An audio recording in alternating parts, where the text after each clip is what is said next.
ਸਿਮਰੋ ਅੰਗਦ ਦੁਖ ਨਿਕੰਦਨ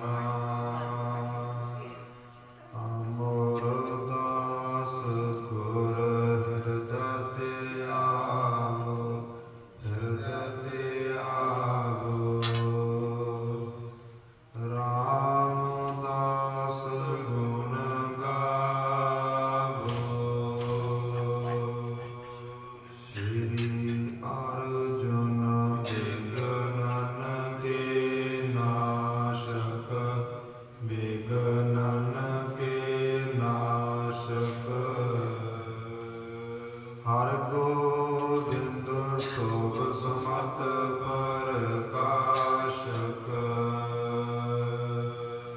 ਸ਼੍ਰੀ ਹਰਿ ਰਾਇ ਨਮੋ ਕਰ ਜੋਰੀ ਨਮੋ ਕਰ ਜੋਰੀ ਗੁਰ ਹਰਿ ਕ੍ਰਿਸ਼ਨ ਮਨਾਏ ਬਿਹੋਰੀ ਤੇਗ ਬਹਾਦਰ ਪਰਮ ਕਿਰਪਾਲਾ ਪਰਮ ਕਿਰਪਾਲਾ ਸ਼੍ਰੀ ਗੁਰੂ ਗੋਬਿੰਦ ਸਿੰਘ ਬਿਸਾਲਾ ਤਾਰੋ ਤਾਰਾ ਪਰ ਪੁਨ ਪੁਨ ਸੀਸਾ ਪੁਨ ਪੁਨ ਸੀਸਾ ਬੰਦੋ ਬਾਰ ਬਾਰ ਜਗਦੀਸਾ ਜਿਸ ਮਹ ਅੰਮ੍ਰਿਤ ਗਿਆਨ ਹੈ ਮਾਨਕ ਭਗਤ ਵਿਰਾਗ ਗੁਰੂ ਗ੍ਰੰਥ ਸਾਹਿਬ ਓਦਦ ਬੰਦੋ ਕਰ ਅਨੁਰਾਗ ਸ੍ਰੀ ਗੁਰ ਸਬਦ ਕਮਾਏ ਜਿਨ ਜੀਤੇ ਪੰਜ ਵਿਕਾਰ ਤਿਨ ਸੰਤਨ ਕਾ ਬੰਦਨਾ ਸਿਰ ਚਰਨਨ ਪਰ ਧਾਰ ਏਕੰਕਾਰ ਸਤਿਗੁਰੂ ਤਿਹ ਪ੍ਰਸਾਦ ਸਚ ਹੋਏ ਵਾਹਿਗੁਰੂ ਜੀ ਕੀ ਫਤਿਹ ਵਿਘਨ ਵਿਨਾਸ਼ਨ ਸੋਏ ਵਾਹਿਗੁਰੂ ਜੀ ਕੀ ਫਤਿਹ ਵਿਘਨ ਵਿਨਾਸ਼ਨ ਸੋਏ ਮਿਹਰਬਾਨ ਸਾਹਿਬ ਮਿਹਰਬਾਨ ਸਾਹਿਬ ਮੇਰਾ ਮਿਹਰਬਾਨ ਜੀ ਸਗਲ ਕਉ ਦੇ ਦਾਨ ਤੂੰ ਕਾਹੇ ਡੋਲਹ ਪ੍ਰਾਣੀਆਂ ਤੁਧ ਰਾਖੇਗਾ ਸਿਰਜਨਹਾਰ ਜਿਨ ਪੈਦਾਇਸ਼ ਤੂ ਕੀਆ ਸੋਈ ਦੇ ਆਧਾਰ ਜਿਨ ਉਪਾਈ ਮੇਦਨੀ ਸੋਈ ਕਰਦਾ ਸਾਰ ਘਾਟ ਘਾਟ ਮਾਲਕ ਦਿਲਾਂ ਕਾ ਸੱਚਾ ਪਰਵਰਦਗਾਰ ਕੁਦਰਤ ਕੀਮ ਨ ਜਾਣੀਐ ਵੱਡਾ ਵੇ ਪਰਵਾਹੋ ਕਰ ਬੰਦੇ ਤੂੰ ਬੰਦਗੀ ਜਿਚਰ ਘਟ ਮੈਂ ਸਾਹ ਪਦ ਤੇ ਪਾਵਨ ਭਗਤ ਵਸ਼ਲ ਕਿਰਪਾ ਨਿਧਾਨ ਰਹਿਮਤਾਂ ਦੇ ਸਾਗਰ ਮੀਰੀ ਪੀਰੀ ਦੇ ਮਾਲਕ ਸਾਹਿਬ ਸ਼੍ਰੀ ਗੁਰੂ ਹਰਗੋਬਿੰਦ ਸਾਹਿਬ ਜੀਆਂ ਦੇ ਪਾਵਨ ਔਰ ਪਵਿੱਤਰ ਅਸਥਾਨ ਦੇ ਉੱਪਰ ਆਪਣੇ ਸਮੇਂ ਸੁਆਸਾਂ ਨੂੰ ਸਫਲਾ ਕਰ ਰਹੀ ਸਾਹਿਬ ਸ਼੍ਰੀ ਗੁਰੂ ਗ੍ਰੰਥ ਸਾਹਿਬ ਜੀਆਂ ਦੇ ਚਰਨ ਪਰਸ ਰਹੀ ਗੁਰੂ ਰੂਪ ਗੁਰੂ ਖਾਲਸਾ ਸਤ ਸੰਗਤ ਜੀ ਆਓ ਸਤਿਗੁਰਾਂ ਦੀ ਅਪਾਰ ਕਿਰਪਾ ਬਖਸ਼ਿਸ਼ ਰਹਿਮਤ ਦਾ ਸਦਕਾ ਜੋ ਸਤ ਸੰਗਤ ਦੀਆਂ ਘੜੀਆਂ ਸਤਿਗੁਰਾਂ ਨੇ ਸਾਨੂੰ ਬਖਸ਼ਿਸ਼ ਕੀਤੀਆਂ ਨੇ ਸਾਹਿਬ ਸ਼੍ਰੀ ਗੁਰੂ ਨਾਨਕ ਦੇਵ ਜੀਆਂ ਦੀ ਜੀਵਨੀ ਵਿਚਾਰ ਰਹੇ ਹਾਂ ਉਹਨਾਂ ਦੇ ਜੀਵਨਾਂ ਦੇ ਕੌਤਕ ਵਿਚਾਰ ਰਹੇ ਹਾਂ ਕਿਸ ਤਰ੍ਹਾਂ ਉਹਨਾਂ ਨੇ ਸੰਸਾਰ ਨੂੰ ਉਪਦੇਸ਼ ਦਿੱਤਾ ਹੈ ਕਿਸ ਤਰ੍ਹਾਂ ਆਦਿ ਵਿਆਧੀ ਉਪਾਧੀ ਵਰਗੇ ਇਹ ਤਿੰਨੋਂ ਰੋਗ ਹੰਕਾਰ ਕਾਮ ਕ੍ਰੋਧ ਲੋਭ ਹੰਕਾਰ ਪੰਜਾਂ ਵਿਕਾਰਾਂ ਨੂੰ ਕੱਟ ਰਹੇ ਨੇ ਕਿਸ ਤਰ੍ਹਾਂ ਆਪਣੀਆਂ ਗੁਰਸਿੱਖਾਂ ਨੂੰ ਸਿੱਖੀ ਬਖਸ਼ਿਸ਼ ਕਰ ਰਹੇ ਨੇ ਉਪਦੇਸ਼ ਦੇ ਕਰਕੇ ਸਚਾਈ ਦੇ ਰਸਤੇ ਤੇ ਤੋਰ ਰਹੇ ਨੇ ਆਓ ਗੁਰ ਇਤਿਹਾਸ ਦੀ ਸਾਂਝ ਪਾਉਣ ਤੋਂ ਪਹਿਲਾਂ ਗੁਰਦੇਵ ਸਤਿਗੁਰਾਂ ਦੁਆਰਾ ਬਖਸ਼ਿਸ਼ ਕੀਤੀ ਗਈ ਫਤਿਹ ਦੁਹਰਾਈਏ। ਪਾਈਏ ਆਗਿਆ ਆਖੋ ਜੀ ਵਾਹਿਗੁਰੂ ਜੀ ਕਾ ਖਾਲਸਾ ਵਾਹਿਗੁਰੂ ਜੀ ਕੀ ਫਤਿਹ।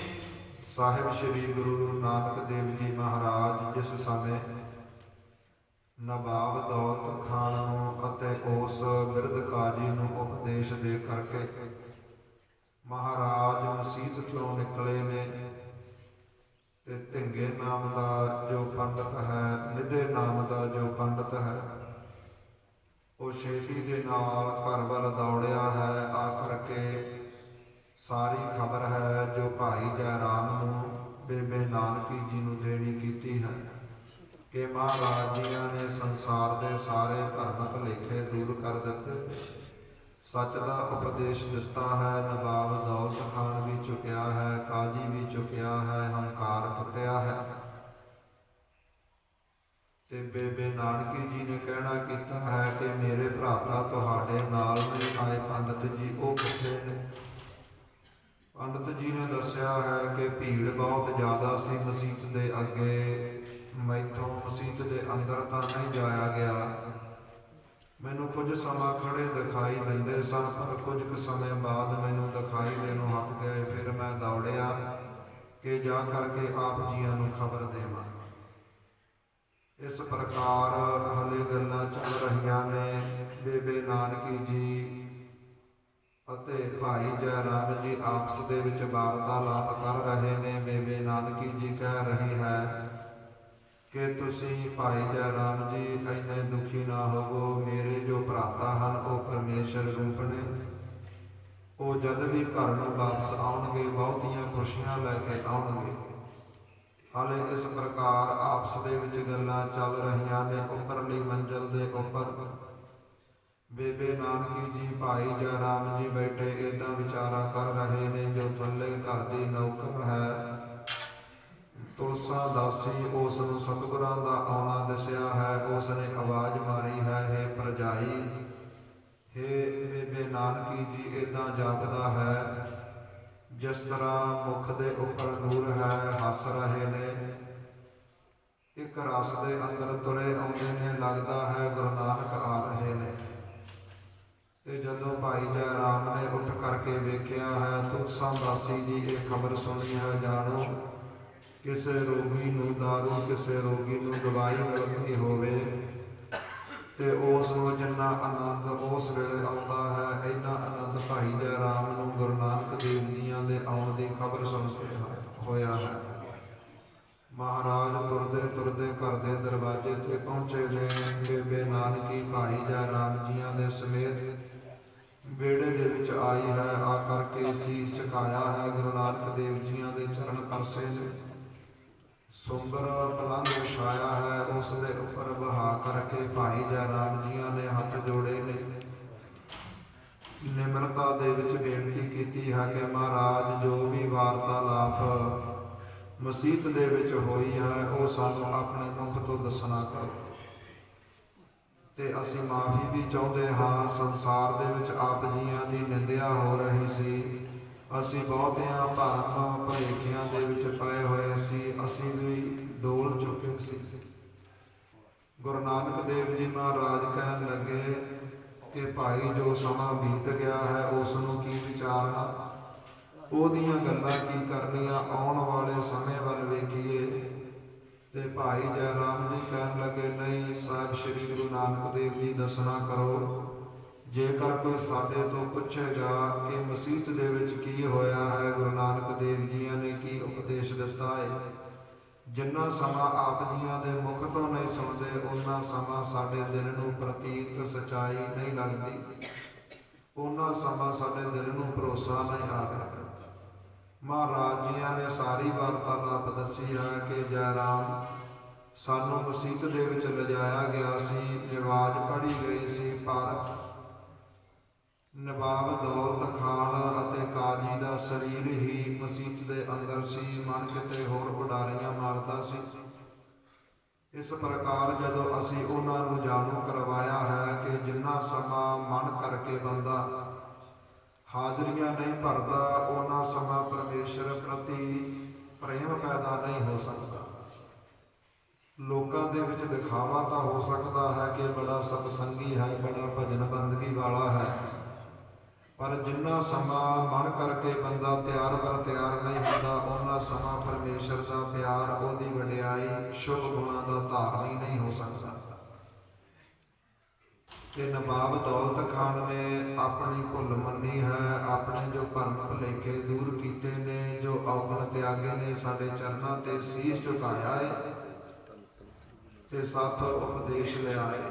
ਤੇ ਬਾਅਦ ਦੇ ਵਿੱਚ ਉਸਨੇ ਸਿਆਣੀ ਗੱਲ ਕੀਤੀ ਹੈ, ਧਨ ਦੀ ਗੱਲ ਕੀਤੀ ਹੈ, ਜੋ 760 ਰੁਪਏ ਸਨ ਕਿ ਉਹਨਾਂ ਨੂੰ ਕਿਸ ਪ੍ਰਕਾਰ ਖਰਚਿਆ ਜਾਵੇ। ਸਾਡੇ ਤੋਂ ਆਗਿਆ ਲੈ ਕਰਕੇ ਅੱਧੇ ਪੈਸੇ ਸ਼੍ਰੀ ਚੰਦ ਨੂੰ ਪਰਿਵਾਰ ਨੂੰ ਦੇ ਦਿੱਤੇ ਨੇ, ਅੱਧੇ ਪੈਸੇ ਫਕੀਰਾਂ ਦੇ ਵਿੱਚ ਵੰਡ ਦਿੱਤੇ ਨੇ।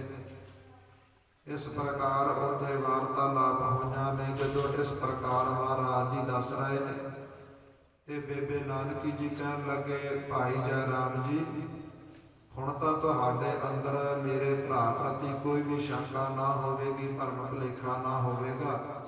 ਜੇਕਰ ਹੈ ਤੇ ਹੁਣੇ ਹੀ ਕੱਢ ਲਵੋ, ਹੁਣੇ ਹੀ ਪੁੱਛ ਲਵੋ।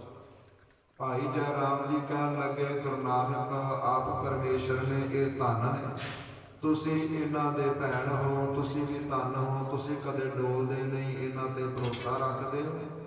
ਤੇ ਮੈਂ ਵੀ ਆਪਣੇ ਆਪ ਨੂੰ ਧਨ ਸਮਝਦਾ ਹਾਂ, ਜੋ ਮੇਰਾ ਐਸੇ ਪਰਿਵਾਰ ਦੇ ਨਾਲ ਸੰਬੰਧ ਜੁੜਿਆ ਹੈ, ਐਸੇ ਪਰਿਵਾਰ ਦੇ ਨਾਲ ਰਿਸ਼ਤਾ ਜੁੜਿਆ ਹੈ। ਇਸ ਪ੍ਰਕਾਰ ਗੱਲਾਂ ਚੱਲ ਰਹੀਆਂ ਨੇ। ਬੇਬੇ ਨਾਨਕੀ ਜੀ ਨੇ ਕਿਹਾ ਹੈ ਕਿ ਹੁਣ ਗੁਰੂ ਨਾਨਕ ਦੇਵ ਜੀਆਂ ਨੂੰ ਨਾਲ ਲੈ ਕਰਕੇ ਭਾਈ ਜੈ ਰਾਮ ਜੀ ਪ੍ਰਸ਼ਾਦਾ ਛਕ ਲਵੋ। ਆਪ ਜੀ ਸੁਬਾਹ ਤੋਂ ਲੈ ਕੇ ਬੜੇ ਦੁੱਖਾਂ ਦੇ ਵਿੱਚ, ਬੜੇ ਚਿੰਤਾ ਦੇ ਵਿੱਚ ਸੀ। ਹੁਣ ਚਿੰਤਾ ਨੂੰ ਛੱਡ ਦੇਵੋ, ਹੁਣ ਸੁੱਖਾਂ ਦੇ ਸਮੁੰਦਰ ਗੁਰੂ ਨਾਨਕ ਘਰ ਆ ਗਏ ਨੇ। ਇਹਨਾਂ ਨੂੰ ਨਾਲ ਵਹਾ ਕਰਕੇ ਇਹਨਾਂ ਦੀ ਸੇਵਾ ਕਰੋ, ਇਹਨਾਂ ਨੂੰ ਪ੍ਰਸ਼ਾਦਾ ਛਕਾਓ ਤੇ ਆਪ ਵੀ ਛਕੋ। ਸਾਹਿਬ ਸ੍ਰੀ ਗੁਰੂ ਨਾਨਕ ਦੇਵ ਜੀਆਂ ਨੇ ਪ੍ਰਸ਼ਾਦਾ ਪਾਣੀ ਛਕਿਆ ਹੈ, ਬੜਾ ਸਲਾਹਿਆ ਹੈ ਤੇ ਫਿਰ ਪਲੰਗ ਦੇ ਉੱਪਰ ਬਿਰਾਜ ਗਏ ਨੇ ਮਹਾਰਾਜ। ਇਸ ਪ੍ਰਕਾਰ ਪਲੰਗ ਤੇ ਬੈਠੇ ਦਰਸ਼ਨ ਬਖਸ਼ ਰਹੇ ਨੇ। ਰੋਗੀਆਂ ਦੇ ਰੋਗ, ਦੁਖੀਆਂ ਦੇ ਦੁੱਖ ਕੱਟ ਰਹੇ ਨੇ। ਤੇ ਦੋਹਰੇ ਦਾ ਉਚਾਰਨ ਕਰਕੇ ਕਵੀ ਸੰਤੋਖ ਸਿੰਘ ਜੀਆਂ ਨੇ ਕਿਹਾ ਹੈ, ਪਤਤ ਸੁਣਤ ਇਤਿਹਾਸ ਇਹ ਐਸਾ ਜੋ ਅੰਮ੍ਰਿਤ ਰੂਪੀ ਇਤਿਹਾਸ ਹੈ। ਜੇਕਰ ਪਾਪੀ ਲੋਕ ਵੀ ਸੁਣ ਲੈਣਗੇ, ਸ੍ਰੀ ਗੁਰ ਸ਼ਰਧਾ ਦਾ ਤੇ ਗੁਰੂ ਇੰਨਾ ਸਮਰੱਥ ਹੈ, ਉਹਨਾਂ ਦੇ ਹਿਰਦਿਆਂ ਦੇ ਵਿੱਚ ਵੀ ਸ਼ਰਧਾ ਪੈਦਾ ਕਰ ਦੇਵੇਗਾ। ਅਗ ਓਗਣ ਮਨ ਹਰਨ ਕੋ, ਜੋ ਸਮੂਹ ਪਾਪ ਜ਼ਿੰਦਗੀ ਦੇ ਅੰਦਰ ਕੀਤੇ ਨੇ, ਜੋ ਵਿਕਾਰਾਂ ਦੀ ਮੈਲ ਮਨ ਨੂੰ ਲੱਗੀ ਹੈ। ਜਲ ਸਮ ਹੈ ਸੁਖ ਐਣਾ, ਤੇ ਜਿਹੜਾ ਇਤਿਹਾਸ ਹੈ ਇਹ ਗੰਗਾ ਦੇ ਜਲ ਵਰਗਾ ਹੈ। ਤੇ ਜੋ ਵੀ ਇਸ ਨੂੰ ਸੁਣ ਲਵੇਗਾ, ਜੋ ਵੀ ਇਸ ਨੂੰ ਪੜ੍ਹ ਲਵੇਗਾ, ਤੇ ਜਿਵੇਂ ਜਲ ਮੈਲ ਦੂਰ ਕਰ ਦਿੰਦਾ ਹੈ, ਇਸ ਪ੍ਰਕਾਰ ਜੋ ਇਤਿਹਾਸ ਹੈ ਗੁਰੂ ਦਾ, ਉਹ ਮਨ ਰੂਪੀ ਮੈਲ ਨੂੰ ਦੂਰ ਕਰ ਦੇਵੇਗਾ। ਸੁਖ ਐਣ ਤੇ ਸੁੱਖਾਂ ਦਾ ਸਮੁੰਦਰ ਪ੍ਰਾਪਤ ਹੋਵੇਗਾ, ਸੁਖ ਪ੍ਰਾਪਤ ਹੋਣਗੇ। ਇੱਥੋਂ ਤੱਕ ਕੱਲ ਦੀ ਕਥਾ ਵਿਚਾਰ ਆਈ ਸੀ। 32ਵਾਂ ਅਧਿਆਇ ਸੰਪੂਰਨ ਹੋਇਆ ਸੀ। ਆਓ 33ਵੇਂ ਅਧਿਆਇ ਅੰਦਰ ਕਵੀ ਜੀ ਕੀ ਬਖਸ਼ਿਸ਼ਾਂ ਕਰਦੇ ਨੇ। ਆਉਣ ਵਾਲਾ ਇਤਿਹਾਸ ਸ਼ਰਧਾ ਭਾਵਨਾ ਦੇ ਨਾਲ ਸ਼ਰਵਣ ਕਰੀਏ ਜੀ। ਸਤਨਾਮ ਸ੍ਰੀ ਵਾਹਿਗੁਰੂ ਸਾਹਿਬ ਜੀਓ। ਦੋਹਰਾ ਸ੍ਰੀ ਗੁਰ ਕਰਨਾ ਐਨ ਕੀ। ਸਾਹਿਬ ਸ੍ਰੀ ਗੁਰੂ ਨਾਨਕ ਦੇਵ ਜੀ ਮਹਾਰਾਜ ਜੋ ਕਰਨਾ ਐਨ ਕੀ, ਇਹ ਕਿਰਪਾ ਦੇ ਘਰ ਨੇ। ਕਿਰਪਾਲੂ ਦਿਆਲੂ ਸਤਿਗੁਰੂ ਨੇ। ਗੁਰੂ ਨਾਨਕ ਦਾ ਜੋ ਘਰ ਹੈ, ਜੋ ਦਰਬਾਰ ਹੈ, ਇਹ ਕਿਰਪਾ ਦਾ ਘਰ ਹੈ। ਇੱਥੇ ਆ ਕਰਕੇ ਹਰ ਇੱਕ ਤੇ ਕਿਰਪਾ ਹੁੰਦੀ ਹੈ, ਬਖਸ਼ਿਸ਼ਾਂ ਹੁੰਦੀਆਂ ਨੇ। ਚਰਨ ਕਮਲ ਲੈ ਧੂਰ, ਤੇ ਐਸੇ ਸਤਿਗੁਰਾਂ ਦੇ ਚਰਨ ਕਮਲਾਂ ਦੀ, ਜੋ ਕਮਲਾਂ ਰੂਪੀ ਚਰਨ ਨੇ, ਉਹਨਾਂ ਦੀ ਧੂੜੀ ਪ੍ਰਾਪਤ ਹੋ ਜਾਵੇ। ਨਿਜ ਮਨ ਮੁਕਰਹਿ ਮਾਜ ਕੈ, ਤੇ ਜੋ ਸਤਿਗੁਰਾਂ ਦੇ ਚਰਨਾਂ ਰੂਪੀ ਧੂੜੀ ਹੈ, ਜੋ ਮਨ ਰੂਪੀ ਸ਼ੀਸ਼ਾ ਹੈ, ਉਹ ਮੈਲਾ ਹੋਇਆ ਹੈ। ਉਹ ਵਿਕਾਰਾਂ ਦੇ ਨਾਲ, ਵਿਸ਼ਿਆਂ ਦੇ ਨਾਲ ਬਹੁਤਾ ਮੈਲਾ ਹੋ ਚੁੱਕਾ ਹੈ। ਜਿਵੇਂ ਸ਼ੀਸ਼ੇ ਨੂੰ ਮਾਂਜਣ ਵਾਸਤੇ ਮਸਾਲੇ ਦੀ ਜ਼ਰੂਰਤ ਪੈਂਦੀ ਹੈ, ਫਿਰ ਸ਼ੀਸ਼ੇ ਅੰਦਰ ਚਮਕ ਪੈਦਾ ਹੁੰਦੀ ਹੈ। ਇਸੇ ਪ੍ਰਕਾਰ ਹੀ ਮਨ ਰੂਪੀ ਸ਼ੀਸ਼ੇ ਨੂੰ ਮਾਂਜਣ ਵਾਸਤੇ ਗੁਰੂ ਦੇ ਚਰਨਾਂ ਰੂਪੀ ਜੋ ਨਾਮ ਰੂਪੀ ਧੂੜ ਹੈ ਉਸ ਦੇ ਨਾਲ ਮਨ ਦੀ ਮਾਲਿਸ਼ ਕਰਨੀ ਪਵੇਗੀ, ਮਨ ਨੂੰ ਸੋਧਣਾ ਪਵੇਗਾ। ਫਿਰ ਇਹ ਤੋਂ ਵਿਕਾਰਾਂ ਦੇ ਜੋ ਦਾਗ ਨੇ ਉਹ ਦੂਰ ਹੋਣਗੇ। ਕਹਿਓ ਕਥਾ ਰਸ ਰੂਰ, ਤੇ ਜੋ ਆਉਣ ਵਾਲੀ ਸੁੰਦਰ ਕਥਾ ਹੈ ਅੰਮ੍ਰਿਤ ਰਸ ਵਰਗੀ ਹੈ। ਜੋ ਜੋ ਪ੍ਰਾਣੀ ਇਸ ਅੰਮ੍ਰਿਤ ਨੂੰ ਇਤਿਹਾਸ ਰੂਪੀ ਅੰਮ੍ਰਿਤ ਨੂੰ ਛਕੇਗਾ ਉਹਦੇ ਜੋ ਜਨਮ ਮਰਨ ਦੇ ਬੰਧਨ ਨੇ ਉਹ ਕੱਟੇ ਜਾਣਗੇ। ਚੌਪਈ ਬਾਲੇ ਗੁਰਮੁਖ ਸਜੇ ਸੁਧਾਸੀ। ਕਵੀ ਜੀ ਕਹਿੰਦੇ ਭਾਈ ਬਾਲੇ ਦਾ ਜੋ ਪਵਿੱਤਰ ਮੁਖ ਹੈ ਉਹ ਚੰਦਰਮੇ ਵਰਗਾ ਹੈ। ਜਿਵੇਂ ਚੰਦਰਮੇ ਦੇ ਵਿੱਚੋਂ ਚਾਂਦਨੀ ਪ੍ਰਕਾਸ਼ ਹੁੰਦੀ ਹੈ, ਏਦਾਂ ਚੰਦਰਮੇ ਵਰਗਾ ਮੁਖ ਹੈ। ਤੇ ਜੋ ਪਾਵਨ ਮੁਖ ਤੋਂ ਭਾਈ ਬਾਲੇ ਜੀਆਂ ਦੇ ਇਤਿਹਾਸ ਨਿਕਲ ਰਿਹਾ ਹੈ ਨਾ, ਕਹਿੰਦੇ ਅੰਮ੍ਰਿਤ ਵਰਗਾ ਹੈ। ਕਥਾ ਕਹਿਤ ਸ੍ਰੀ ਅੰਗਦ ਪਾਸੀ। ਤੇ ਅੰਮ੍ਰਿਤਸਰ ਜ਼ਿਲ੍ਹੇ ਦੇ ਅੰਦਰ ਖਡੂਰ ਸਾਹਿਬ ਦੀ ਧਰਤੀ ਦੇ ਉੱਪਰ ਭਾਈ ਬਾਲਾ ਜੀ ਇਹ ਸਾਰਾ ਇਤਿਹਾਸ ਗੁਰੂ ਅੰਗਦ ਦੇਵ ਜੀਆਂ ਦੀ ਹਜ਼ੂਰੀ ਵਿੱਚ ਸੁਣਾ ਰਹੇ ਨੇ। ਪ੍ਰੇਮ ਮਗਨ ਕਬ ਕਬ ਹੋਏ ਜਾਵਹੀ। ਕਦੇ ਕਦੇ ਸਾਹਿਬ ਸ੍ਰੀ ਗੁਰੂ ਅੰਗਦ ਦੇਵ ਜੀ ਐਸਾ ਇਤਿਹਾਸ ਸੁਣਦੇ ਨੇ, ਇਤਨੇ ਮਗਨ ਹੋ ਜਾਂਦੇ ਨੇ। ਲਗਨੇ ਸਮਾਦ ਅਡੋਲ ਸੁਭਾਵਹੀ। ਤੇ ਕਈ ਕਈ ਘੰਟੇ ਮਹਾਰਾਜ ਰਸ ਅੰਦਰ ਡੁੱਬੇ ਰਹਿੰਦੇ ਨੇ, ਕਈ ਕਈ ਘੰਟਿਆਂ ਦੀ ਸਮਾਧੀ ਲੱਗ ਜਾਂਦੀ ਹੈ। ਬਾਹਰ ਬਿਲੋਚਨ ਖੋਲਹਿ ਜਬਹੀ। ਤੇ ਬਾਹਰ ਜਦੋਂ ਬਹੁਤੇ ਸਮੇਂ ਬਾਅਦ ਆਪਣੇ ਪਾਵਨ ਨੇਤਰਾਂ ਨੂੰ ਅੱਖਾਂ ਨੂੰ ਖੋਲ੍ਹਦੇ ਨੇ। ਬਾਲਾ ਕਹਿਣ ਲਗਹਿ ਤੁਨ ਤਬਹੀ। ਤੇ ਫਿਰ ਭਾਈ ਬਾਲਾ ਜੀ ਅਗਲਾ ਇਤਿਹਾਸ ਸੁਣਾਉਣ ਲੱਗਦੇ ਨੇ। ਕਾਰਨ ਸੰਗ ਪੀਵਹਿ ਸਰੋਤੇ। ਤੇ ਜਿਹੜੇ ਸਰੋਤੇ ਨੇ ਸਤ ਸੰਗਤ ਕਰਨ ਵਾਲੇ ਨੇ, ਜੋ ਸ਼ੁਰੂ ਤੋਂ ਲੈ ਕੇ ਗੁਰ ਇਤਿਹਾਸ ਦੀਆਂ ਕਥਾ ਵਿਚਾਰਾਂ ਦੇ ਵਿੱਚ ਹਾਜ਼ਰੀਆਂ ਭਰ ਰਹੇ ਨੇ, ਉਹ ਇਸ ਇਤਿਹਾਸ ਨੂੰ ਕੰਨਾਂ ਰੂਪੀ ਕੰਨਾਂ ਦੇ ਨਾਲ ਅੰਮ੍ਰਿਤ ਵਾਂਗ ਛਕ ਰਹੇ ਨੇ। ਕੰਨਾਂ ਦੇ ਨਾਲ ਸੁਣ ਰਹੇ ਨੇ, ਜਾਣੋ ਕੋਈ ਅੰਮ੍ਰਿਤ ਛਕ ਰਿਹਾ ਹੋਵੇ, ਕੋਈ ਮਿੱਠਾ ਛਕ ਰਿਹਾ ਹੋਵੇ ਨਾ। ਇਸ ਪ੍ਰਕਾਰ ਹੁਣ ਉਹਨਾਂ ਨੂੰ ਇਤਿਹਾਸ ਅੰਮ੍ਰਿਤ ਵਰਗਾ ਲੱਗਦਾ ਹੈ। ਕੰਨਾਂ ਰੂਪੀ ਡੁੰਨਿਆਂ ਦੇ ਨਾਲ ਇਤਿਹਾਸ ਰੂਪੀ ਅੰਮ੍ਰਿਤ ਛਕ ਰਹੇ ਨੇ। ਅਮੀ ਸਮਾਨ ਤ੍ਰਿਪਤ ਨਹਿ ਹੋਤੇ। ਤੇ ਜਿਵੇਂ ਕੋਈ ਪਿਆਸਾ ਮਨੁੱਖ ਜਲ ਛਕ ਕੇ ਤ੍ਰਿਪਤ ਨਹੀਂ ਹੁੰਦਾ, ਜਿਵੇਂ ਕੋਈ ਭੁੱਖਾ ਪ੍ਰਸ਼ਾਦਾ ਛਕਣ ਤੋਂ ਪਹਿਲਾਂ ਤ੍ਰਿਪਤ ਨਹੀਂ ਹੁੰਦਾ, ਇਸੇ ਪ੍ਰਕਾਰ ਜਿਵੇਂ ਗੁਰੂ ਦਾ ਅੰਮ੍ਰਿਤ ਹੈ, ਜਿਵੇਂ ਸੁਰ ਨਰ ਦੇਵੀ ਦੇਵਤੇ ਜੋ ਅੰਮ੍ਰਿਤ ਖੋਜਦੇ ਨੇ, ਜੋ ਗੁਰੂ ਦੇ ਸਿੱਖ ਗੁਰੂ ਦਾ ਇਤਿਹਾਸ ਸੁਣਦੇ ਨੇ, ਜਿਵੇਂ ਕੋਈ ਅੰਮ੍ਰਿਤ ਛਕ ਕੇ ਨਹੀਂ ਰੱਜਦਾ, ਏਦਾਂ ਉਹ ਇਤਿਹਾਸ ਸੁਣ ਕੇ ਰੱਜਦੇ ਨਹੀਂ। ਸ੍ਰੀ ਬਾਲਾ ਸੰਦਰਵਾਚ। ਸੰਧੂ ਗੋਤ ਨਾਲ ਸੰਬੰਧ ਰੱਖਣ ਵਾਲੇ ਭਾਈ ਬਾਲਾ ਜੀ ਆਉਣ ਵਾਲਾ ਇਤਿਹਾਸ ਆਰੰਭ ਕਰਦੇ ਨੇ। ਚੌਪਈ ਸ੍ਰੀ ਨਾਨਕ ਕਿੰਕਰ ਸੁਖ ਰਾਸਾ। ਸਾਹਿਬ ਸ੍ਰੀ ਗੁਰੂ ਨਾਨਕ ਦੇਵ ਜੀ ਮਹਾਰਾਜ ਮਸੀਤ ਦੇ ਵਿੱਚੋਂ ਆਏ ਨੇ, ਬੇਬੇ ਨਾਨਕੀ ਜੀ ਦੇ ਘਰ ਵਿਰਾਜੇ ਨੇ ਤੇ ਆਪਣਿਆਂ ਸਿੱਖਾਂ ਸੇਵਕਾਂ ਨੂੰ ਸੁੱਖਾਂ ਨੂੰ ਦੇ ਰਹੇ ਨੇ, ਸੁੱਖ ਵੰਡ ਰਹੇ ਨੇ। ਰਹਿ ਬੈਸ ਪਨ ਸੁਸਾ ਅਬਾਸਾ। ਤੇ ਮਹਾਰਾਜ ਹੁਣ ਆਪਣੀ ਭੈਣ ਬੇਬੇ ਨਾਨਕੀ ਜੀ ਦੇ ਘਰ ਵਿਰਾਜੇ ਰਹਿੰਦੇ ਨੇ। ਜਨ ਬੈਰਾਗ ਧਾਰ ਨਿਜ ਦੇਹਾ। ਤੇ ਜਦੋਂ ਮਹਾਰਾਜ ਤਿਆਰ ਬਰ ਤਿਆਰ ਹੋ ਕਰਕੇ ਪਲੰਘ ਤੇ ਸਜਦੇ ਨੇ, ਏਦਾਂ ਜਾਣੋ ਕਿ ਸਾਰਾ ਹੀ ਸੰਸਾਰ ਦਾ ਵਿਰਾਗ, ਤਿੰਨਾਂ ਲੋਕਾਂ ਦਾ ਵਿਰਾਗ ਇਕੱਠਾ ਹੋ ਕਰਕੇ, ਤਿੰਨਾਂ ਲੋਕਾਂ ਦੀ ਭਗਤੀ ਇਕੱਠੀ ਹੋ ਕਰਕੇ ਬੇਬੇ ਨਾਨਕੀ ਜੀ ਦੇ ਘਰ ਵਿਰਾਜੀ ਹੋਵੇ। ਪ੍ਰਗਟ ਦਿਖਾਵਤ ਜਗਤ ਅਨੀਹਾ। ਤੇ ਮਹਾਰਾਜ ਸੰਸਾਰ ਨੂੰ ਉਪਦੇਸ਼ ਦੇ ਕਰਕੇ ਆਪਣੀ ਭਗਤੀ ਪ੍ਰਗਟ ਕਰਦੇ ਨੇ। ਕਿਤੋਂ ਸਾਤ ਰਸ ਧਾਰ ਸਰੂਪ। ਤੇ ਜਾਂ ਏਦਾਂ ਜਾਣ ਲਵੋ ਸੰਸਾਰ ਦੀ ਸਾਰੀ ਸ਼ਾਂਤੀ, ਸੰਸਾਰ ਦੇ ਸਾਰੇ ਸੁੱਖ ਸ਼ਾਂਤੀ ਆਪ ਗੁਰੂ ਨਾਨਕ ਦੇਵ ਜੀਆਂ ਦਾ ਰੂਪ ਧਾਰਨ ਕਰਕੇ ਪਲੰਘ ਤੇ ਵਿਰਾਜੀ ਹੋਵੇ। ਭਾਵ ਦਿਖਾਵਹੀ ਨਿਜ ਅਨਰੂਪਾ। ਤੇ ਆਪਣਾ ਜੋ ਨਿੱਜੀ ਰੂਪ ਹੈ ਨਾ, ਜੋ ਪਰਮੇਸ਼ਰ ਰੂਪ ਹੈ, ਉਹਦੀ ਜੋਤ ਹੈ, ਉਹ ਰੂਪ ਹੈ ਨਾ, ਜੋ ਆਤਮਿਕ ਰੂਪ ਹੈ, ਉਹ ਆਪਣੀ ਕਲਾ ਦਿਖਾ ਰਿਹਾ ਹੋਵੇ। ਕਿਤੋਂ ਧਰਿਓ ਉਪਕਾਰ ਸਰੀਰਾ। ਤੇ ਜਾਂ ਏਦਾਂ ਜਾਣ ਲਵੋ ਜੋ ਸਾਰੇ ਸੰਸਾਰ ਦਾ ਪਰ ਉਪਕਾਰ ਹੈ, ਭਲਾ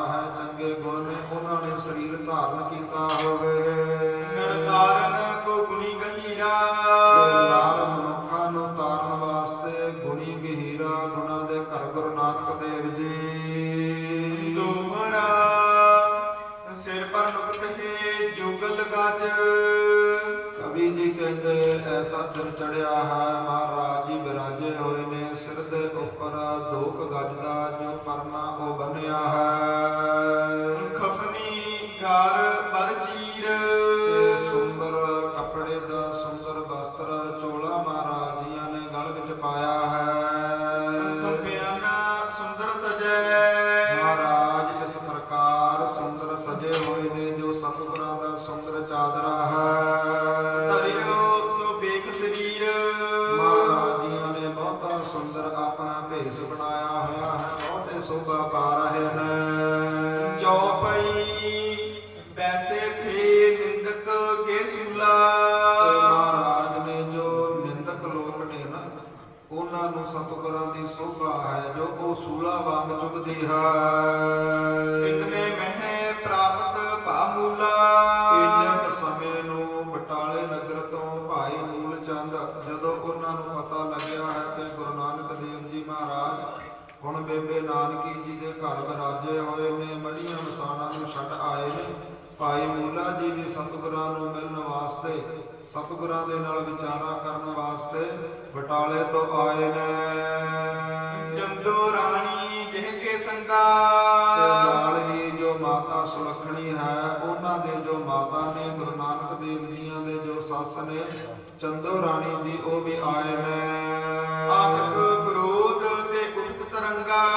ਔਰ ਜੋ ਸਤਿਗੁਰਾਂ ਨੇ ਮੜੀਆਂ ਮਸਾਣਾਂ ਦੇ ਵਿੱਚ ਬੈਠ ਕਰਕੇ ਉਪਦੇਸ਼ ਦਿੱਤੇ ਨੇ ਜੋ ਉਹ ਸਮਾਂ ਵਟਾਇਆ ਹੈ ਉਸ ਨੂੰ ਲੈ ਕਰਕੇ ਮੋਦੀ ਖਾਨੇ ਦਾ ਕੰਮ ਛੱਡਿਆ ਹੈ ਘਰ-ਬਾਰ ਤੇ ਆ ਗਿਆ ਹੈ ਉਸ ਨੂੰ ਲੈ ਕਰਕੇ ਜੋ ਭਾਈ ਮੂਲ ਚੰਦ ਨੇ ਅਤੇ ਉਹਨਾਂ ਦੀ ਪਤਨੀ ਚੰਦੋ ਰਾਣੀ ਹੈ ਬਹੁਤੇ ਦੁਖੀ ਨੇ ਬਹੁਤੇ ਕ੍ਰੋਧ ਵਿੱਚ ਨੇ। ਮਨੋ ਗਿਆਨ ਨਿਜ ਤਾਲ ਸੋ ਬੈਸਾ। ਇਹਦਾ ਜਾਣੋ ਕਿ ਉਧਰੋਂ ਬਟਾਲੇ ਵੱਲੋਂ ਅਗਿਆਨ ਹਨੇਰਾ ਤੁਰਿਆ ਆਉਂਦਾ ਹੋਵੇ ਕ੍ਰੋਧ ਤੁਰਿਆ ਆਉਂਦਾ ਹੋਵੇ। ਸਤ ਸੰਤੋਖ ਸਾਤ ਸਮਭੇਸਾ। ਤੇ ਦੂਜੇ ਪਾਸੇ ਸਾਹਿਬ ਸ੍ਰੀ ਗੁਰੂ ਨਾਨਕ ਦੇਵ ਜੀ ਜੋ ਸਤ ਸੰਤੋਖ ਦੀ ਮੂਰਤ ਹਨ ਉਹ ਬਿਰਾਜੇ ਨੇ। ਜਨ ਅਗਿਆਨ ਆਪਨ ਤਨ ਧਾਰੀ। ਇਹਦਾ ਜਾਣੋ ਕਿ ਅਗਿਆਨ ਨੇ ਹੀ ਆਪਣਾ ਤਨ ਧਾਰਨ ਕੀਤਾ ਹੋਵੇ ਤੇ ਭਾਈ ਮੂਲ ਚੰਦ ਵਿੱਚ ਪ੍ਰਵੇਸ਼ ਕੀਤਾ ਹੋਵੇ। ਦਾਤ ਲੈ ਕਰਿਓ ਕ੍ਰੋਧ ਗਵਾਰੀ। ਇਸ ਪ੍ਰਕਾਰ ਬਹੁਤਾ ਹੀ ਦਲ ਲੈ ਕਰਿਓ ਕ੍ਰੋਧ ਅਗਵਾਰੀ ਤੇ ਬਹੁਤਾ ਕ੍ਰੋਧ ਦੇ ਸਹਿਤ। ਔਰ ਮਹਿ ਜਹਿਤ ਪਲਾਇਨ ਕੀਨਾ। ਤੇ ਹਿਰਦੇ ਦੇ ਅੰਦਰ ਬਹੁਤੇ ਕ੍ਰੋਧ ਨੂੰ ਲੈ ਕਰਕੇ ਪਲਾਇਨ ਕੀਨਾ ਤੇ ਸਤਿਗੁਰਾਂ ਦੀ ਬਾਬਤ ਆ ਰਹੇ ਨੇ ਸਤਿਗੁਰਾਂ ਨੂੰ ਕੁਝ ਵਿਚਾਰਾਂ ਕਰਨ ਲਈ ਕੁਝ ਸੁਣਾਉਣ ਲਈ ਆ ਰਹੇ ਨੇ। ਆਈ ਠਾਂਡ ਜਿਹ ਪ੍ਰਭ ਆਸੀਨਾ। ਤੇ ਆ ਕਰਕੇ ਜਿੱਥੇ ਗੁਰੂ ਨਾਨਕ ਦੇਵ ਜੀ ਬਿਰਾਜੇ ਨੇ ਉੱਥੇ ਆ ਕਰਕੇ ਭਾਈ ਮੂਲ ਚੰਦ ਅਤੇ ਚੰਦੋ ਰਾਣੀ ਖੜੇ ਨੇ। ਧਾਰ ਨਿਸ਼ਠੁਰਤਾ ਬਚਨ ਉਚਾਰੇ। ਤੇ ਬਹੁਤ ਹੀ ਕਠੋਰਤਾ ਦੇ ਸਹਿਤ ਗੁਰੂ ਨਾਨਕ ਦੇਵ ਜੀਆਂ ਨੂੰ ਦੋਵੇਂ ਕਹਿਣ ਲੱਗੇ ਨੇ। ਆਪ ਫਕੀਰ ਕੋ ਵੇਖ ਸੁਧਾਰੇ। ਕਹਿਣ ਲੱਗੇ ਹੁਣ ਤੁਸੀਂ ਫਕੀਰਾਂ ਵਾਲਾ ਭੇਸ ਬਣਾਇਆ ਹੈ। ਦੋਹਰਾ ਧਰ ਕਰ ਵੇਖ ਦਿਖਾਵਈ। ਕਹਿੰਦੇ ਹੁਣ ਤੁਸੀਂ ਫਕੀਰਾਂ ਵਾਲਾ ਭੇਸ ਬਣਾ ਕਰਕੇ ਸਾਧੂਆਂ ਵਾਲਾ ਪਹਿਰਾਵਾ ਪਾ ਕਰਕੇ ਦਿਖਾ ਰਹੇ ਹੋ। ਸਾਧ ਬਣਿਓ ਜਗਮਾਹੇ। ਤੇ ਆਪਣੇ ਆਪ ਨੂੰ ਸਾਧੂ ਬਣਾ ਰਹੇ ਹੋ ਫਕੀਰ ਬਣਾ ਰਹੇ ਹੋ ਸੰਸਾਰ ਵਿੱਚ। ਉਪੈ ਆਤਮਜ ਭਾਰ ਜਾ। ਕਹਿੰਦੇ ਤੁਹਾਡੇ ਘਰ ਦੇ ਵਿੱਚ 2 ਪੁੱਤਰ ਨੇ ਤੁਹਾਡੀ ਔਰਤ ਘਰ ਵਾਲੀ ਹੈ। ਕਹੋ ਕਹਿ ਭਾਂਤ ਬਿਤਾਵਹੇ। ਕਹੋ ਕਹਿ ਭਾਂਤ ਬਤਾਵਹਿ ਸਾਨੂੰ ਦੱਸਣਾ ਕਰੋ ਹੁਣ ਤੁਸੀਂ ਕਿਉਂ ਫਕੀਰਾਂ ਵਾਲਾ ਲਿਬਾਸ ਬਣਾਇਆ ਹੈ ਕਿਉਂ ਸਾਧੂ ਬਣਨ ਲੱਗੇ ਹੋ। ਤੁਹਾਡੇ ਘਰ ਦੇ ਅੰਦਰ 2 ਪੁੱਤਰ ਹੈ ਤੁਹਾਡੇ ਘਰ ਵਾਲੀ ਹੈ। ਚੌਪਈ ਹਮਹਿ ਦੁਸਹੇ ਦੁਖ ਦੇਨ ਹੇਤੂ। ਕਹਿੰਦੇ ਜਿਹੜਾ ਸਾਡਾ ਤੇਰੇ ਨਾਲ ਸੰਬੰਧ ਜੁੜਿਆ ਹੈ ਨਾ ਜਾਂ ਤੂੰ ਸਾਡੇ ਨਾਲ ਜੋ ਸੰਬੰਧ ਜੋੜਿਆ ਹੈ ਨਾਨਕ ਤੂੰ ਦੁੱਖ ਦੇਣ ਵਾਸਤੇ ਜੋੜਿਆ ਹੈ। ਜਨਮਿ ਤੂੰ ਜਿਉ ਭਾਵ ਉਦਕੇਤੂ। ਕਹਿੰਦੇ ਜਿਵੇਂ ਚੰਦਰਮੇ ਨੂੰ ਗ੍ਰਹਿਣ ਲੱਗ ਜਾਂਦਾ ਹੈ ਕਹਿੰਦੇ ਇਸੇ ਪ੍ਰਕਾਰ ਹੀ ਤੂੰ ਪਰਿਵਾਰ ਨੂੰ ਗ੍ਰਹਿਣ ਲੱਗਿਆ ਤੇ ਤੂੰ ਸਾਡੇ ਨਾਲ ਰਿਸ਼ਤਾ ਹੈ ਜੋ ਦੁੱਖ ਦੇਣ ਵਾਸਤੇ ਜੋੜਿਆ ਹੈ।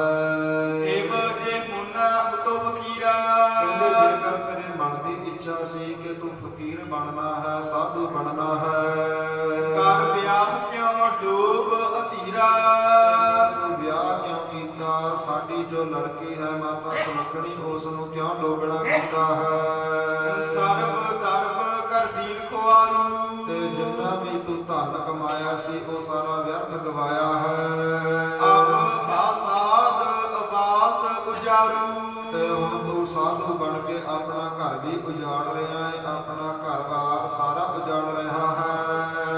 ਉਤੋ ਬੈਤ ਸਭ ਖੋਇਓ ਜੇਤਾ ਜਿੰਨਾ ਵੀ ਧਨ ਸੀ ਸਾਰਾ ਗਵਾਇਆ ਹੈ। ਸੋ ਅਬ ਸ੍ਰੀ ਚੰਦ ਕੋ ਦੇਤਾ ਤੇ ਜੇਕਰ ਤੂੰ ਚੰਗਾ ਹੁੰਦਾ ਆਪਣੇ ਪਰਿਵਾਰ ਨੂੰ ਆਪਣੇ ਵੱਡੇ ਪੁੱਤਰ ਬਾਬੇ ਸ਼੍ਰੀ ਚੰਦ ਨੂੰ ਦੇ ਦਿੰਦਾ।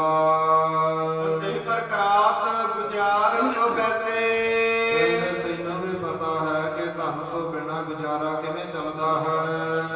ਤੋ ਕਟੰਬ ਅਬ ਕਰ ਹੈ ਕੈਸੇ ਹੁਣ ਤੂੰ ਹੀ ਦੱਸਣਾ ਕਰ ਕਿ ਪਰਿਵਾਰ ਤੇਰੇ ਧਨ ਤੋਂ ਬਿਨਾਂ, ਤੇਰੇ ਤੋਂ ਬਿਨਾਂ ਕਿਵੇਂ ਗੁਜ਼ਾਰਾ ਚਲਾਵੇਗਾ। ਕਹਿ ਆਧਾਰ ਜਗ ਮਹਿ ਸੋ ਰਹੀ ਇਸ ਪ੍ਰਕਾਰ ਵਾਰਤਾਲਾਪ ਕਰ ਰਹੇ ਨੇ।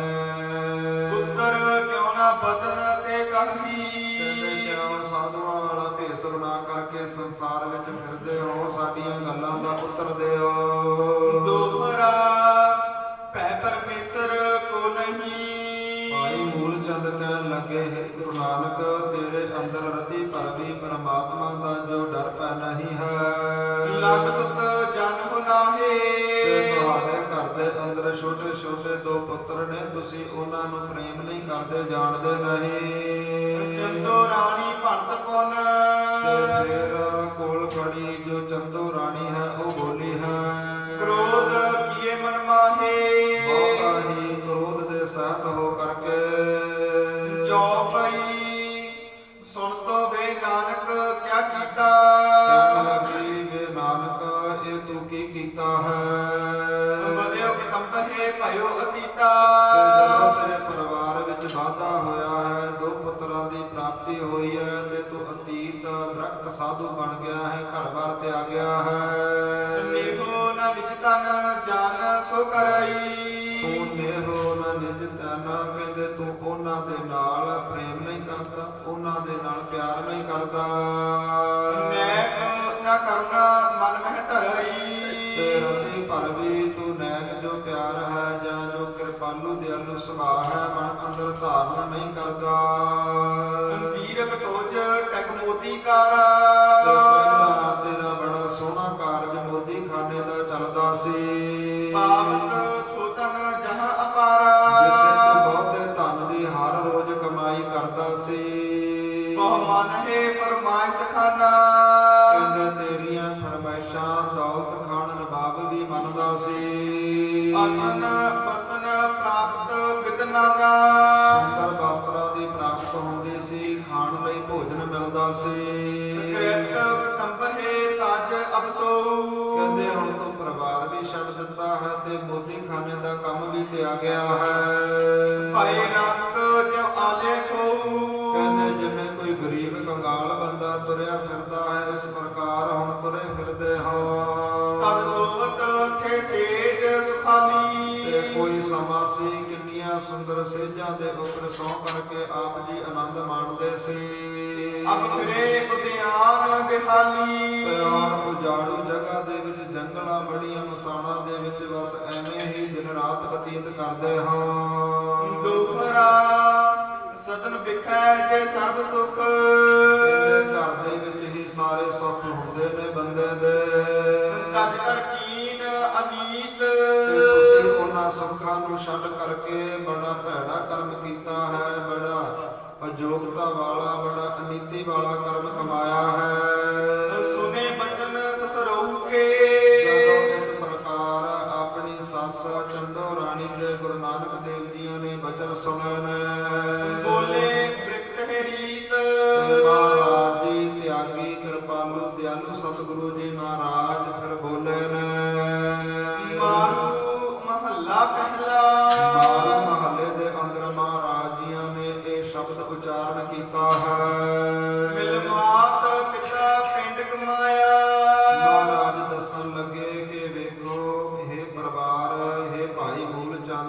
ਚੰਦੋ ਰਾਣੀ ਜੀ, ਮਾਤਾ ਪਿਤਾ ਦਾ ਸੰਯੋਗ ਹੁੰਦਾ ਹੈ ਤੇ ਘਰ ਦੇ ਵਿੱਚ ਧੀ ਪੁੱਤਰ ਪੈਦਾ ਹੁੰਦਾ ਹੈ, ਭਾਵ ਨਵੇਂ ਸਰੀਰ ਦੀ ਸਿਰਜਣਾ ਹੁੰਦੀ ਹੈ। ਦਿਨ ਕਰਤਾ ਖੇਲ ਲਿਖਾਇਆ, ਤੇ ਫਿਰ ਜੋ ਅਕਾਲ ਪੁਰਖ ਵਾਹਿਗੁਰੂ ਹੈ ਉਹ ਲੇਖ ਲਿਖ ਦਿੰਦਾ ਹੈ, ਜੋ ਕਰਮਾਂ ਦੇ ਵਿੱਚ ਬੀਤਣਾ ਹੈ। ਜੈਸੇ ਕਰਮ ਕਮਾਉਣੇ ਨੇ ਸੰਸਾਰ ਦੇ ਵਿੱਚ, ਕਿਸ ਪ੍ਰਕਾਰ ਸੰਸਾਰ ਵਿੱਚ ਵਿਚਰਨਾ ਹੈ, ਇਹ ਅਕਾਲ ਪੁਰਖ ਵਾਹਿਗੁਰੂ ਹੀ ਲੇਖ ਲਿਖਦਾ ਹੈ। ਲਿਖਦਾਤ ਜੋਤ ਵਡਿਆਈ, ਅਤੇ ਜੋ ਦਾਤਾਂ ਸੰਸਾਰ ਦੇ ਵਿੱਚ ਪ੍ਰਾਪਤ ਹੋਣੀਆਂ ਨੇ ਨਾ, ਉਹ ਮਹਾਰਾਜ ਅਕਾਲ ਪੁਰਖ ਵਾਹਿਗੁਰੂ ਪਹਿਲਾਂ ਹੀ ਲਿਖ ਦਿੰਦਾ ਹੈ। ਮਿਲ ਮਾਇਆ ਸੁਰਤ ਗਵਾਈ, ਪਰ ਜੋ ਮਨੁੱਖ ਹੈ, ਜਦੋਂ ਉਹਨਾਂ ਚੀਜ਼ਾਂ ਦੀ ਪ੍ਰਾਪਤੀ ਹੁੰਦੀ ਹੈ ਨਾ ਜੋ ਪਰਮੇਸ਼ਰ ਵੱਲੋਂ ਬਖਸ਼ੀਆਂ ਹੁੰਦੀਆਂ ਨੇ, ਕਹਿੰਦੇ ਆਪਣੀ ਸੁਰਤ ਗਵਾ ਦਿੰਦਾ, ਹੰਕਾਰ ਦੇ ਵਿੱਚ ਆ ਜਾਂਦਾ। ਜੇਕਰ ਕੋਈ ਨੁਕਸਾਨ ਹੋ ਜਾਵੇ ਤੇ ਪਰਮੇਸ਼ਰ ਨੇ ਕੀਤਾ ਉਹਦਾ ਭਾਣਾ ਹੈ, ਜੇਕਰ ਕੋਈ ਫਾਇਦਾ ਲਾਭ ਹੋ ਜਾਵੇ ਤੇ ਕਹਿ ਦਿੰਦਾ ਹੈ ਇਹ ਮੇਰੀ ਮਿਹਨਤ ਹੈ, ਮੈਂ ਕਮਾਇਆ। ਮਿਲ ਮਾਇਆ ਸੁਰਤ ਗਵਾਈ, ਕਹਿੰਦੇ ਜਦੋਂ ਅਕਾਲ ਪੁਰਖ ਵਾਹਿਗੁਰੂ ਵੱਲੋਂ ਬਖਸ਼ੀਆਂ ਹੋਈਆਂ ਚੀਜ਼ਾਂ ਦੀ ਜੋ ਲੇਖਾਂ ਦੇ ਵਿੱਚ ਲਿਖੀਆਂ ਹੁੰਦੀਆਂ ਨੇ ਉਹਨਾਂ ਦੀ ਪ੍ਰਾਪਤੀ ਹੁੰਦੀ ਹੈ, ਫਿਰ ਮਨੁੱਖ ਹੈ ਜੋ ਆਪਣੀ ਸੁਰਤ ਗਵਾ ਦਿੰਦਾ ਹੈ। ਮੂਰਖ ਮਨ ਕਾਹੇ ਕਰ ਸਹਿਮਾਣਾ, ਇਹ ਜਿਹੜਾ ਮਾਣ ਹੈ ਨਾ, ਇਹ ਮੂਰਖਾਂ ਵਾਂਗ ਲੱਛਣ ਕਰਦਾ ਹੈ, ਮੂਰਖ ਹੋ ਜਾਂਦਾ ਹੈ, ਹੰਕਾਰ ਕਰਦਾ ਹੈ। ਉੱਠ ਚੱਲਣਾ ਖਸਮੇ ਭਾਣਾ, ਇਹ ਨਹੀਂ ਸੋਚਦਾ ਕਿ ਇਹ ਸੰਸਾਰ ਤੋਂ ਉੱਠ ਚੱਲਣਾ ਹੈ, ਇਹ ਸੰਸਾਰ ਤੋਂ ਚਲੇ ਜਾਣਾ ਹੈ। ਕਾਹਦੇ? ਖਸਮ ਦੇ ਭਾਣੇ ਨੇ। ਜਿਸ ਖਸਮ ਦੇ ਭਾਣੇ ਦੇ ਵਿੱਚ ਉੱਚੇ ਅਹੁਦੇ ਪ੍ਰਾਪਤ ਹੋਏ ਨੇ, ਜਿਸ ਖਸਮ ਦੇ ਭਾਣੇ ਦੇ ਵਿੱਚ ਇੱਥੇ ਸਾਰੀਆਂ ਦਾਤਾਂ ਪ੍ਰਾਪਤ ਹੁੰਦੀਆਂ ਨੇ, ਉਹਨੂੰ ਭੁੱਲ ਬੈਠਦਾ ਹੈ, ਭੁੱਲਦਾ ਨਹੀਂ ਕਿ ਯਾਦ ਨਹੀਂ ਰੱਖਦਾ ਇਹ ਗੱਲਾਂ ਨੂੰ ਕਿ ਜਿਹਦੇ ਭਾਣੇ ਵਿੱਚ ਇਹ ਚੀਜ਼ਾਂ ਪ੍ਰਾਪਤ ਹੋਈਆਂ ਨੇ ਨਾ, ਉਹਦੇ ਭਾਣੇ ਦੇ ਵਿੱਚ ਹੀ ਇਸ ਸੰਸਾਰ ਨੂੰ ਛੱਡ ਕੇ ਚਲਾ ਜਾਣਾ ਹੈ। ਠਹਿਰਾਓ ਦਾ ਵਿਸ਼ਰਾਮ ਦੇ ਕਰਕੇ ਮਹਾਰਾਜ ਅੱਗੇ ਬਖਸ਼ਿਸ਼ ਕਰਦੇ ਨੇ। ਤਜ ਸਾਧ ਸਹਿਜ ਸੁਖ ਹੋਈ, ਮਹਾਰਾਜ ਕਹਿੰਦੇ ਜਦੋਂ ਸੰਸਾਰ ਦੀਆਂ ਸੁਆਦਾਂ ਨੂੰ, ਪਦਾਰਥਾਂ ਨੂੰ, ਸਵਾਰਥਾਂ ਨੂੰ ਮਨੁੱਖ ਤਜ ਦਿੰਦਾ ਹੈ, ਛੱਡ ਦਿੰਦਾ ਹੈ, ਫਿਰ ਸੁੱਖਾਂ ਦੀ ਪ੍ਰਾਪਤੀ ਹੁੰਦੀ ਹੈ। ਘਰ ਛੱਡਨੇ ਰਹਿ ਨਾ ਕੋਈ, ਤੇ ਮਹਾਰਾਜ ਕਹਿੰਦੇ ਹੇ ਚੰਦੋ ਰਾਣੀ, ਤੂੰ ਕਹਿੰਦੀ ਹੈ ਨਾ ਸਰਬ ਸੁਖ ਤਾਜ ਕਰ ਕੀਨ ਅਨੀਤ ਕਿ ਸਦਨ ਵਿਖੇ ਜੇ ਸਰਬ ਸੁਖ, ਕਿ ਘਰ ਦੇ ਵਿੱਚ ਜੋ ਸਾਰੇ ਸੁੱਖ ਹੁੰਦੇ ਨੇ ਇਹਨਾਂ ਨੂੰ ਛੱਡ ਕਰਕੇ ਤੁਸੀਂ ਬੜੀ ਭੈੜੀ ਗੱਲ ਕੀਤੀ ਹੈ ਨਾ। ਮਹਾਰਾਜ ਕਹਿੰਦੇ ਨੇ ਘਰ ਛੱਡਣੇ ਰਹਿ ਨਾ ਕੋਈ, ਜਿਹੜੇ ਇਹ ਘਰ ਨੇ ਇਹ ਇੱਕ ਨਾ ਇੱਕ ਦਿਨ ਸਾਰਿਆਂ ਨੇ ਛੱਡਣੇ ਨੇ, ਇੱਥੇ ਕਿਸੇ ਨੇ ਨਹੀਂ ਰਹਿਣਾ। ਕਿਛ ਖਾਜੇ ਕਿਛ ਧਰ ਜਾਈਏ, ਪਰ ਮਨੁੱਖ ਦੀ ਐਸੀ ਹਾਲਤ ਹੈ, ਕੁਝ ਖਾ ਲੈਂਦਾ ਹੈ ਤੇ ਕੁਝ ਆਪਣੇ ਵਾਸਤੇ ਛੱਡ ਜਾਂਦਾ ਹੈ ਕਿ ਮੈਂ ਇਹ ਆਉਣ ਵਾਲੇ ਸਮੇਂ 'ਚ ਖਾਵਾਂਗਾ ਜਾਂ ਸ਼ਾਮ ਨੂੰ ਖਾਵਾਂਗਾ, ਪਰ ਭਰੋਸਾ ਪਲਦਾ ਨਹੀਂ ਹੁੰਦਾ। ਜੇ ਬਾਹੁੜ ਦੁਨੀਆ ਆਈਏ, ਕਹਿੰਦੇ ਜੇਕਰ ਸੰਸਾਰ ਦੇ ਉੱਪਰ ਮੁੜ ਕੇ ਆਉਣਾ ਹੋਵੇ ਫਿਰ ਹੀ ਛੱਡੀਆਂ ਹੋਈਆਂ ਚੀਜ਼ਾਂ ਦਾ ਫਾਇਦਾ ਹੈ, ਫਿਰ ਹੀ ਸੰਸਾਰ ਦੇ ਉੱਪਰ ਜੋ ਪਦਾਰਥ ਛੱਡ ਜਾਂਦੇ ਹਾਂ ਕਿ ਆਉਣ ਵਾਲੇ ਸਮੇਂ ਵਿੱਚ ਕੰਮ ਆਉਣਗੇ। ਜੇਕਰ ਸੰਸਾਰ ਦੇ ਉੱਪਰ ਮੁੜ ਕੇ ਆਉਣਾ ਹੋਵੇ, ਮਨੁੱਖ ਨੂੰ ਇਹ ਪਤਾ ਹੋਵੇ, ਫਿਰ ਹੀ ਉਹ ਕਮਾਈਆਂ, ਉਹ ਛੱਡੀਆਂ ਹੋਈਆਂ ਚੀਜ਼ਾਂ ਦਾ ਫਾਇਦਾ ਹੈ। ਕਹਿੰਦੇ ਸੰਸਾਰ ਤੇ ਮੁੜ ਕੇ ਆਉਣਾ ਨਹੀਂ। ਸਜਕਾਇਆ ਪਟ ਹੰਡਾਏ, ਇਹ ਜਿਹੜਾ ਮਨੁੱਖ ਹੈ ਨਾ, ਇਹ ਆਪਣੀ ਕਾਇਆ ਦੇ ਉੱਪਰ, ਸਰੀਰ ਦੇ ਉੱਪਰ ਸੁੰਦਰ ਸੁੰਦਰ ਵਸਤਰ ਹੰਡਾਉਂਦਾ ਹੈ। ਫਰਮਾਇਸ਼ ਬਹੁਤ ਚਲਾਏ, ਕਹਿੰਦੇ ਬਹੁਤੀਆਂ ਫਰਮਾਇਸ਼ਾਂ ਚੱਲਦੀਆਂ ਨੇ, ਵੱਡਿਆਂ ਲੀਡਰਾਂ ਦੇ ਨਾਲ ਆਉਣੀ ਜਾਣੀ ਬਣ ਜਾਂਦੀ ਹੈ ਤੇ ਉਹਨਾਂ ਦੀਆਂ ਫਰਮਾਇਸ਼ਾਂ ਦੇ ਸਹਿਤ ਚੱਲਦਾ ਹੈ। ਉਹਨਾਂ ਤੱਕ ਫਰਮਾਇਸ਼ਾਂ ਪਾ ਪਾ ਕੇ ਆਪਣੇ ਜੋ ਨਿੱਜੀ ਕੰਮਕਾਰ ਹੈ ਉਹ ਕਢਵਾਉਂਦਾ ਹੈ। ਕਰ ਸੇਜ ਸੁਖਾਲੀ ਸੋਵੇ, ਤੇ ਕਹਿੰਦੇ ਬੜੇ ਸੁੱਖਾਂ ਦੇ ਸਹਿਤ ਗਾਫਲਾਂ ਦੀ ਨੀਂਦ ਸੁੱਤਾ ਹੈ। ਹੱਥੀ ਪੌਦੀ ਕਾਹੇ ਰੋਵੇ, ਕਹਿੰਦੇ ਪਰ ਯਾਦ ਰੱਖਿਓ, ਕਹਿੰਦੇ ਇੱਥੇ ਤਾਂ ਬੜਾ ਕੁਝ ਕਰਦਾ ਹੈ ਮਨੁੱਖ, ਸੁੱਖਾਂ ਦੇ ਸਹਿਤ ਸੌਂਦਾ ਹੈ, ਪਰ ਜਦੋਂ ਹੱਥ ਜਮਾਂ ਦੇ ਪੈਂਦੇ ਨੇ ਨਾ, ਹੱਥੀ ਪੌਦੀ ਕਾਹੇ ਰੋਵੇ, ਕਹਿੰਦੇ ਜਦੋਂ ਜਮਾਂ ਦੇ ਹੱਥ ਪੈ ਜਾਂਦੇ ਨੇ, ਮੌਤ ਦੇ ਹੱਥ ਪੈਂਦੇ ਨੇ, ਫਿਰ ਕਿਸੇ ਲੀਡਰ ਦੀ ਸਿਫਾਰਿਸ਼ ਨਹੀਂ ਚੱਲਦੀ। ਫਿਰ ਜਿਨ੍ਹਾਂ ਦੇ ਪਿੱਛੇ ਝੰਡੇ ਚੁੱਕੇ ਹੁੰਦੇ ਨੇ ਨਾ, ਉਹਨਾਂ ਦੀਆਂ ਸਿਫਾਰਿਸ਼ਾਂ ਨਹੀਂ ਚੱਲਦੀਆਂ। ਹੱਥੀ ਪਾਉਂਦੇ ਕਾਹੇ ਰੋ, ਕਹਿੰਦੇ ਫਿਰ ਰੋਂਦਾ ਹੈ, ਫਿਰ ਕਰਲਾਉਂਦਾ ਹੈ। ਕਰ ਘੁੰਮਣ ਬਾਣੀ ਭਾਈ, ਮਹਾਰਾਜ ਕਹਿੰਦੇ ਚੰਦੋ ਰਾਣੀ ਜਿਹੜਾ ਇਹ ਘਰ ਹੈ, ਇਹ ਸੰਸਾਰ ਹੈ, ਇਹ ਘੁੰਮਣ ਘੇਰੀ ਹੈ। ਪਾਪ ਪੱਥਰ ਤਨ ਨ ਜਾਈ। ਤੇ ਮਨੁੱਖ ਹੰਕਾਰ ਦੇ ਵਿੱਚ ਆ ਕੇ ਪਾਪਾਂ ਨੂੰ ਆਪਣੇ ਨਾਲ ਬੰਨ੍ਹਦਾ ਹੈ, ਪਾਪਾਂ ਰੂਪੀ ਪੱਥਰਾਂ ਨੂੰ ਬੰਨ੍ਹ ਲੈਂਦਾ ਹੈ। ਹੁਣ ਜੇਕਰ ਕੋਈ ਪੱਥਰ ਆਪਣੇ ਨਾਲ ਬੰਨ੍ਹ ਕੇ ਕਵੇ ਕਿ ਮੈਂ ਇੱਕ ਦਰਿਆ ਪਾਰ ਕਰ ਜਾਵਾਂ, ਇਹ ਸੰਸਾਰ ਸਮੁੰਦਰ ਪਾਰ ਕਰ ਜਾਵਾਂ, ਕਿਵੇਂ ਪਾਰ ਹੋਵੇਗਾ? ਜਿਨ੍ਹਾਂ ਦੇ ਨਾਲ ਪਾਪਾਂ ਰੂਪੀ ਪੱਥਰ ਬੰਨੇ ਨੇ, ਇਹ ਚੰਦੋ ਰਾਣੀ, ਉਹਨਾਂ ਨੇ ਸੰਸਾਰ ਨਹੀਂ ਤਰਨਾ। ਭਉ ਬੇੜਾ ਜਿਉ ਚੜਾਉ। ਪਰ ਜੇਕਰ ਸਤਿਗੁਰਾਂ ਦਾ ਜੋ ਪ੍ਰੇਮਾ ਰੂਪੀ ਬੇੜਾ ਹੈ ਨਾ, ਉਹਦੇ ਉੱਪਰ ਮਨ ਸਵਾਰੀ ਕਰ ਲਵੇ, ਜੇਕਰ ਸਤਿਗੁਰਾਂ ਦਾ ਜੋ ਕਿਰਪਾ ਰੂਪੀ ਬੇੜਾ ਹੈ, ਉਹਦੇ ਉੱਪਰ ਮਨੁੱਖ ਆਪਣੇ ਮਨ ਦੇ ਨਾਲ ਸਵਾਰੀ ਕਰ ਲਵੇ। ਕਹੋ ਨਾਨਕ ਦੇਵੇ ਕਾਹੂ। ਪਰ ਮਹਾਰਾਜ ਕਹਿੰਦੇ ਇਹ ਕਿਸੇ ਕਿਸੇ ਨੂੰ ਪ੍ਰਾਪਤ ਹੁੰਦਾ ਹੈ, ਹਰ ਇੱਕ ਨੂੰ ਪ੍ਰਾਪਤ ਨਹੀਂ ਹੁੰਦਾ। ਜੋ ਕੋਈ ਭਣਿਓ ਸ਼ਬਦ ਪਰਮਾਰਥ ਜਾਹੀ। ਸਤਿਗੁਰਾਂ ਨੇ ਐਸਾ ਪਰਮਾਰਥ ਨੂੰ ਜਾਣ ਵਾਲਾ, ਅਕਾਲ ਪੁਰਖ ਦੀ ਦਰਗਾਹ ਨੂੰ ਜਾਣ ਵਾਲਾ, ਸੱਚਖੰਡ ਨੂੰ ਜਾਣ ਵਾਲਾ ਚੰਦੋ ਰਾਣੀ ਤਾਈ ਇਹ ਸ਼ਬਦ ਉਚਾਰਨ ਕੀਤਾ ਹੈ। ਨਾਨਕ ਨ ਪਰਸਿਓ ਤਿਨ ਮਨ ਮਾਹੀ। ਪਰ ਜੋ ਚੰਦੋ ਰਾਣੀ ਦਾ ਸੁਭਾਅ ਹੈ ਨਾ, ਜੋ ਉਸ ਪਰਿਵਾਰ ਦਾ ਹੰਕਾਰਿਆ ਹੋਇਆ ਸੁਭਾਅ ਹੈ, ਗੁਰੂ ਨਾਨਕ ਦੇਵ ਜੀਆਂ ਦੇ ਸ਼ਬਦ ਨੇ ਉਹਨਾਂ ਨੂੰ ਛੋਹਿਆ ਤੱਕ, ਉਹਨਾਂ ਦੇ ਉੱਪਰ ਰਤੀ ਪਰ ਅਸਰ ਨਹੀਂ। ਵਿਸੇ ਵਿਖੇ ਲੰਪਟ ਨ ਜੋ। ਮਹਾਰਾਜ ਕਹਿੰਦੇ ਨੇ ਕਿ ਜੋ ਵੀ ਵਿਸ਼ੇ ਵਿਕਾਰਾਂ ਦੇ ਵਿੱਚ ਲੰਪਟ ਹੋਵੇ, ਹੰਕਾਰ ਦੇ ਵਿੱਚ ਰਿੰਨਿਆ ਪਿਆ ਹੋਵੇ, ਹੰਕਾਰੀ ਹੋਵੇ, ਭਾਵੇਂ ਕਿਉਂ ਬ੍ਰਿਕਤਾ ਸੋ। ਉਹਨੂੰ ਇਹ ਤਿਆਗੀ ਸੁਭਾਅ ਕਿੱਥੋਂ ਚੰਗਾ ਲੱਗੇ? ਜੋ ਆਪਣੇ ਧਨ ਦੌਲਤ ਦਾ, ਮਾਇਆ ਦਾ, ਕਾਰੀਆਂ ਕਾਰਾਂ ਕੋਠੀਆਂ ਦਾ ਹੰਕਾਰ ਕਰਦਾ ਹੋਵੇ ਨਾ, ਕਹਿੰਦੇ ਉਹਨੂੰ ਸਾਧੂਆਂ ਵਾਲਾ ਸੁਭਾਅ ਚੰਗਾ ਨਹੀਂ ਲੱਗਦਾ। ਜੋ ਕਾਮੀ ਨਰ ਨਾਰਤ ਜਾਵਨ। ਕਵੀ ਜੀ ਕਹਿੰਦੇ ਕਿਵੇਂ? ਕਹਿੰਦੇ ਜਿਵੇਂ ਵਿਸ਼ੇ ਵਿਕਾਰਾਂ ਦੇ ਵਿੱਚ ਰਹਿੰਦਿਆ ਹੋਇਆ ਮਨੁੱਖ, ਜੋ ਕਾਮੀ ਨਰ, ਜਿਵੇਂ ਕੋਈ ਕਾਮੀ ਮਨੁੱਖ ਹੋਵੇ ਨਾ, ਨਾਰਤ ਜਾਵਨ, ਉਹਨੂੰ ਕਹਿ ਦਈਏ ਕਿ ਆਪਣਾ ਪਰਿਵਾਰ ਛੱਡ ਦੇ, ਔਰਤ ਦਾ ਪਿਆਰ ਛੱਡ ਦੇ। ਕੋਟ ਜਤਨ ਨਹਿਮਾਨ ਸਿਖਾਵਨ। ਕਹਿੰਦੇ ਕਰੋੜਾਂ ਯਤਨ ਕਰ ਲਈਏ, ਉਹਨੂੰ ਸਿੱਖਿਆ ਦੇਣ ਦੇ।